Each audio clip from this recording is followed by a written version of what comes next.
Have you ever felt completely paralyzed by the need to be perfect? You have this great idea, this project you want to start, but you spend all your time planning, preparing, and waiting for the right moment. Well, let me tell you a story from ancient Rome about two potters that might just change everything for you. There were two potters, Marcus and Lucia. Marcus was obsessed with perfection. He'd spend days on a single pot, and if he found the tiniest flaw, a crack, an uneven rim, he'd smash it. His workshop floor was a graveyard of almost perfect clay. For 20 years, he had nothing to show for his work, because nothing was ever good enough. His neighbor, Lucia, worked differently. She made pots quickly. Some were round, some were a bit lopsided, but each one was finished. Her shelves were overflowing with her creations. One day, a wealthy senator came to the market. He went to Marcus's stall first and asked to see his finest work. Marcus had to admit he had nothing ready. "I have standards," he said defensively. "I won't sell anything less than perfect." The senator just shook his head and went over to Lucia's stall. He looked at her pots. "These are imperfect," he noted. Lucia smiled and said, "Yes, that one leans a little, which makes it perfect for pouring wine. This one has a bulge from when I dropped it, but it makes a great handle."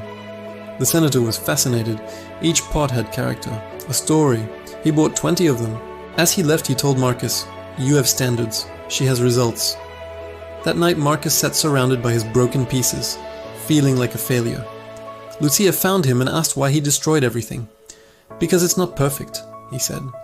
Lucia told him a secret. "When I was young," she said, "I was just like you. But my teacher told me something. He said, we are what we repeatedly do. Excellence, then, is not an act, but a habit." Marcus was confused. "So I should practice more?" "No," Lucia replied. "You should finish more. Excellence isn't about perfection. It's about completion. Every pot you smash is a lesson you refuse to learn." As the great Roman philosopher Seneca once said, "It is not because things are difficult that we do not dare. It is because we do not dare that they are difficult." You're so scared of imperfection that you've stopped daring to create. "But what if people see the flaws?" Marcus asked. "They will," replied Lucia. She showed him her very first pot. It was terrible, uneven, and splotchy. "A farmer bought this 15 years ago," she said. "He uses it every day. He loves it because it exists, because it's real." She handed Marcus a fresh lump of clay. "Make a pot. Right now. Don't think. Just make it." Hesitantly, Marcus started. The pot wobbled. It was uneven. It was far from perfect. But for the first time in years, it was real. He held it up. It was flawed, but it was complete. "Now what?" he asked. Lucia smiled. "Now you don't smash it. You put it on your shelf, and you make another one."